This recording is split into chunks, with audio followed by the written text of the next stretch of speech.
Damai di hati, salam sehat untuk kita semua para pemirsa HCBN dimanapun Anda berada. Oleh karena kasih dan kemurahan Tuhan, kita boleh lagi berjumpa di dalam pokok pembahasan pekabaran firman Tuhan melalui buku Bugar Selamanya yang dituliskan oleh hamba Tuhan Kai Kusma, yang dimana renungan pekabaran tentang kesehatan ini yang diinspirasikan oleh hamba-hamba Tuhan para profesional kesehatan dan penulis inspirasi yang menunjukkan jalan menuju kesehatan menyeluruh melalui prinsip yang ada di Taman Eden.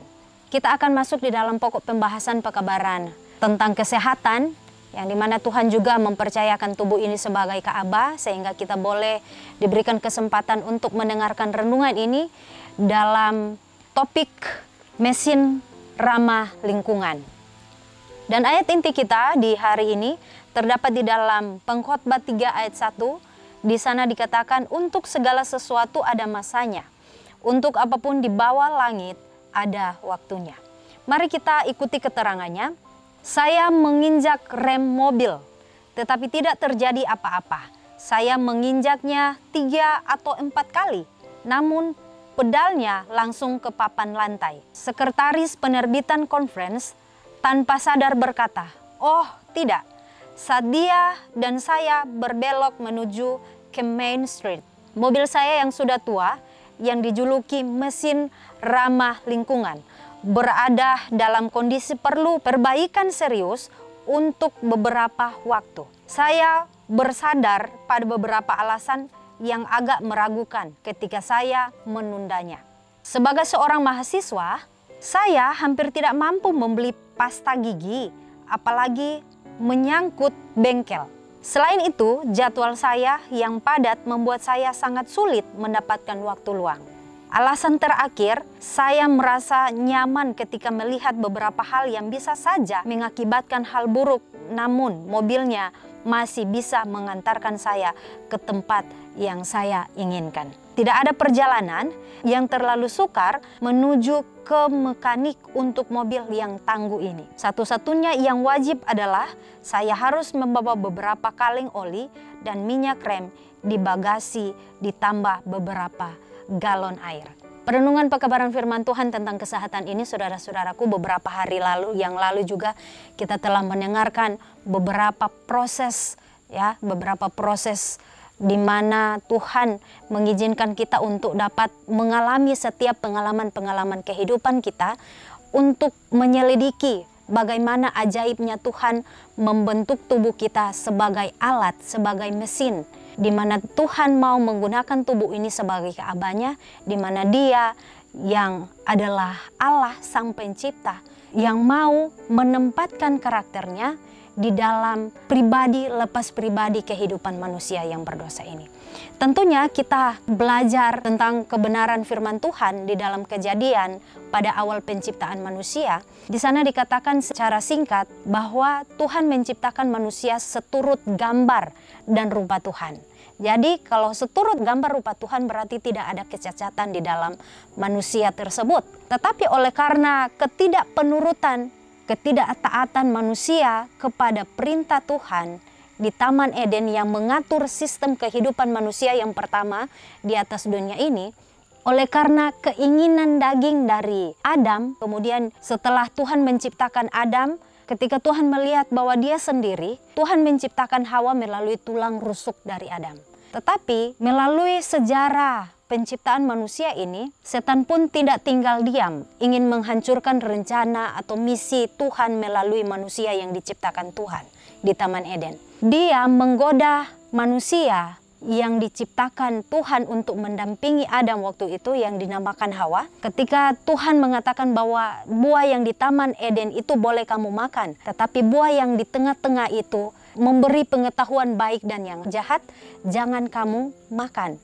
Tetapi oleh karena keingintahuan dari Hawa, dia mengikuti kata hatinya, dia mengikuti keinginan dagingnya untuk mencoba memakan buah yang dilarang itu. Melalui pelajaran kesehatan ini dan melalui topik mesin ramah lingkungan ini, bagaimana Tuhan menggambarkan perjalanan spiritual setiap manusia, yang dimana Tuhan juga bekerja di dalam setiap pengalaman kehidupan manusia untuk dapat mengembalikan citra Allah di dalam pribadi lepas pribadi kita. Oleh karena pelanggaran aturan yang diberikan Tuhan kepada manusia yang pertama, citra Allah hilang daripada manusia yang pertama, sehingga segala penyakit itu timbul turun-temurun yang memberikan hukum tabur tuai kepada manusia-manusia yang berdosa. Sehingga di sini dikatakan bahwa tubuh kita ini digambarkan seperti mobil yang diceritakan oleh seorang mahasiswa, di mana dia dipercayakan Tuhan untuk memiliki sebuah mobil yang dimana di dalam perjalanan kehidupannya,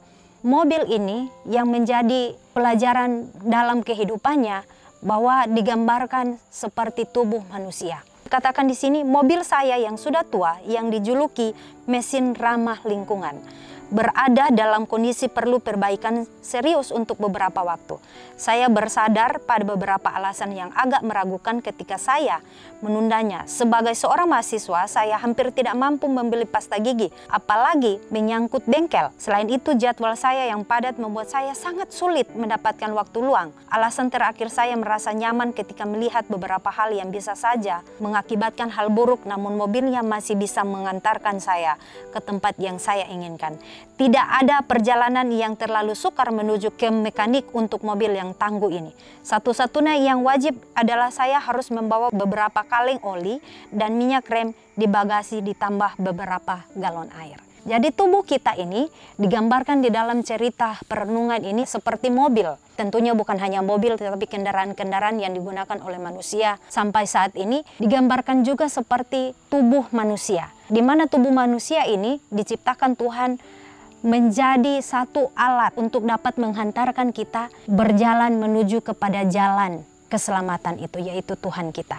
Menuju kepada jalur yang lebih benar lagi, yaitu kepada tujuan kita, di mana kita di dalam setiap pergumulan kehidupan kita, Tuhan izinkan agar kita boleh mendapati di dalam setiap pergumulan kesesakan kehidupan kita boleh melihat ada Tuhan di dalam setiap ujian-ujian iman kehidupan kita.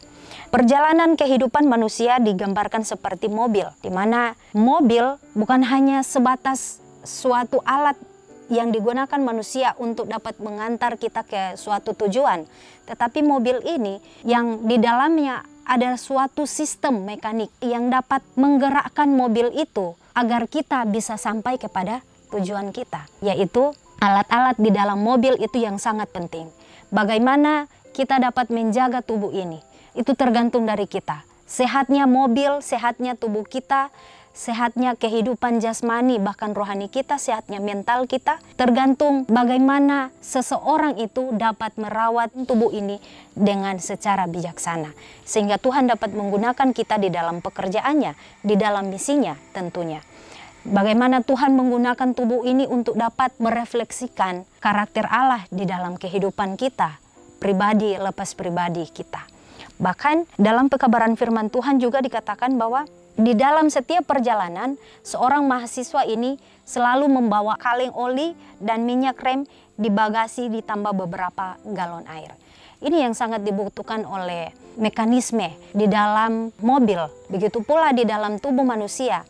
Di dalam mekanisme sistem tubuh manusia itu kita membutuhkan air, membutuhkan minyak, yang dikatakan di dalam firman Tuhan bahwa minyak itu kita perlu, tetapi minyak dalam tanda kutip minyak yang baik yang kita perlukan di dalam tubuh ini agar kita boleh dapat melangsungkan kehidupan kita, agar kita boleh beraktivitas dengan sehat seizin Tuhan. Kita membutuhkan air agar kita tidak dehidrasi tentunya, agar ginjal kita beroperasi dengan normalnya, agar ginjal kita beroperasi dengan sehat.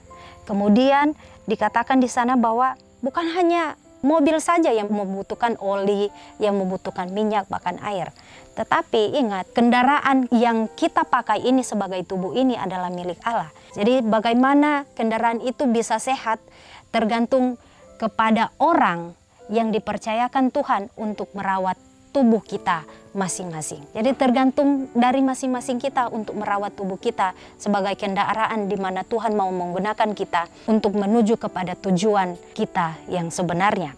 Kemudian dalam pekabaran firman Tuhan juga dikatakan bahwa kemudian saya menemukan kebenaran sederhana bahwa kita perlu menyeimbangkan apa yang masuk dan keluar. Kemampuan kita untuk berproduksi sangat bergantung pada seberapa banyak waktu yang kita ambil untuk pembaharuan. Waktu yang dihabiskan untuk memulihkan diri kita sendiri secara fisik, emosional, dan secara spiritual sama pentingnya, sama berharganya dengan waktu yang kita habiskan untuk bekerja. Ini bukanlah pesan yang mudah untuk orang yang sudah lama gila kerja. Jadi ini bukan suatu pesan yang mudah diterima kepada orang-orang yang giat bekerja, yang gigih bekerja oleh karena tuntutan-tuntutan hidup tentunya.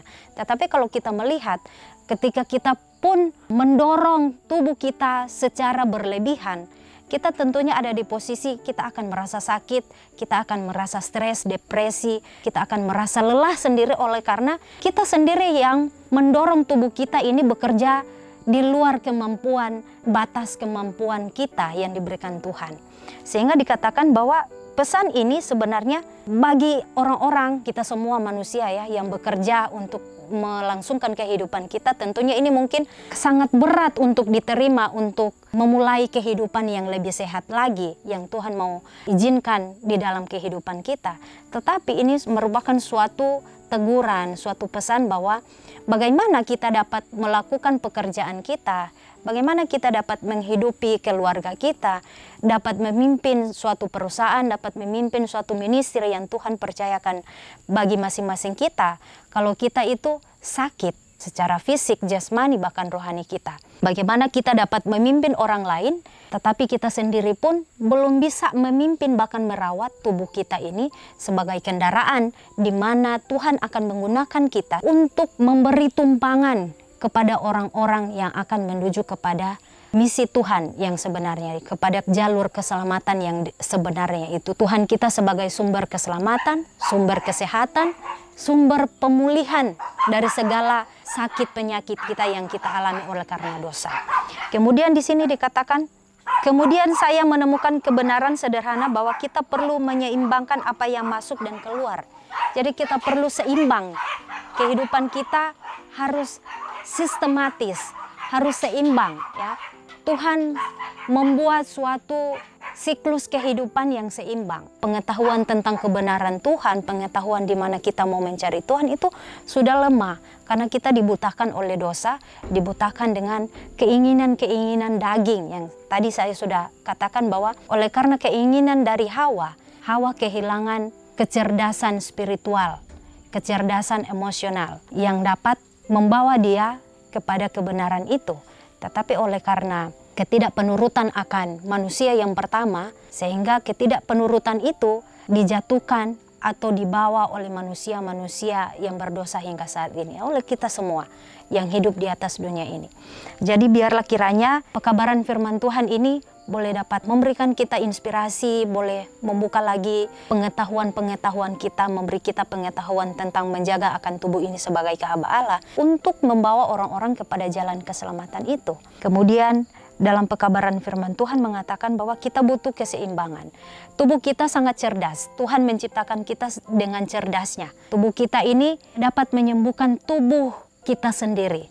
Ketika kita mengantuk, ketika kita lelah, dituntut oleh tuntutan-tuntutan dunia yang dapat melemahkan kita. Tubuh kita memiliki alarm di mana ketika kita bekerja selama seharian, ketika kita lelah, tubuh ini akan merespon situasi atau kondisi di mana orang itu merasa lelah. Sehingga tubuh ini akan mengajarkan kita di mana ketika kita lelah kita perlu istirahat. Kita perlu untuk meregenerasi lagi organ-organ tubuh kita, sistem-sistem tubuh kita yang tentunya sudah rusak sepanjang satu hari itu di dalam pekerjaan.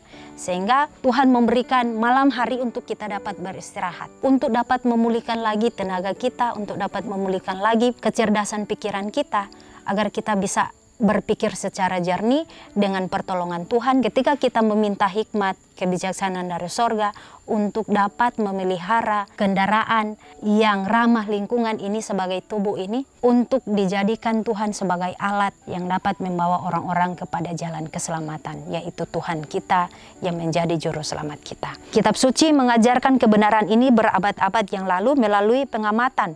Untuk segala sesuatu ada masanya, untuk apapun di bawah langit ada waktunya. Ada waktu untuk menanam, ada waktu untuk mencabut, ada waktu untuk membuang. Dalam Pengkhotbah 3 ayat 1-6, dalam hidup kita yang bahaya, kita mengabaikan siklus menerima dan memberi yang diberikan Tuhan. Saya sekarang jauh lebih sensitif untuk menjaga keseimbangan tersebut dalam hidup saya dan menjaga rem batin agar tidak blong. Bagaimana dengan rem batin Anda? Apa itu memerlukan perbaikan? Jadi ini pertanyaan, apakah rem batin kita sudah blong oleh karena ketidakpemahaman kita, kurangnya edukasi tentang kesehatan kita, oleh karena kurangnya tentang edukasi mental, kesehatan rohani. Jadi kita sering-sering agak emosi dan lain sebagainya oleh karena kelelahan, oleh karena tekanan-tekanan ada di lingkungan kita, bahkan tekanan yang lebih besar adalah tekanan di dalam diri kita masing-masing. Sehingga pekabaran firman Tuhan mengajarkan kita bahwa semua ada waktunya. Menangis, tertawa, sedih, berduka, bersuka, semua ada masanya. Menjadi senang, menjadi susah, semua ada masanya. Jadi patutlah kita bersyukur kepada Tuhan oleh karena pekabaran firman Tuhan dalam Pengkhotbah 3 ayat 1-6 mengingatkan kita kembali bahwa permulaan dari pengetahuan adalah takut akan Tuhan. Dalam Amsal pasal 1 ayat 7, takut akan Tuhan adalah permulaan pengetahuan, tetapi orang bodoh menghina hikmat dan didikan. Jadi takut akan Tuhan ini bukan berarti kita takut melihat setan, kita takut dengan ancaman-ancaman kematian, ancaman dari orang lain. Tetapi aku takut akan Tuhan ini kita tunduk kepada Tuhan oleh karena kita diberikan pemahaman, diberikan pengetahuan untuk memelihara kehidupan kita, memelihara tubuh ini sebagai kaabah Allah. Untuk dapat digunakan mengembalikan citra Allah, melanjutkan misi Allah di atas dunia ini. Dan mengajarkan kita semua bahwa takut akan Tuhan bukan berarti kita takut dengan ancaman, sekali lagi, ancaman kematian, tetapi takut akan Tuhan di mana kita menghormati tubuh ini sebagai kaabah Allah, di mana Tuhan mau bersemayam di dalam hati dan pikiran kita agar kita diberikan hikmat dan pengetahuan dari surga untuk dapat memahami, menjaga dengan baik tubuh ini. Oleh karena kebenaran Tuhan yang mulai menjadi bagian dalam proses pemuridan kehidupan iman kita masing-masing. Kita akan berjumpa lagi di dalam pokok pembahasan selanjutnya. Biarlah kiranya pekabaran Tuhan ini boleh memberkati kita semua, memberikan kita semangat. Tuhan memberkati.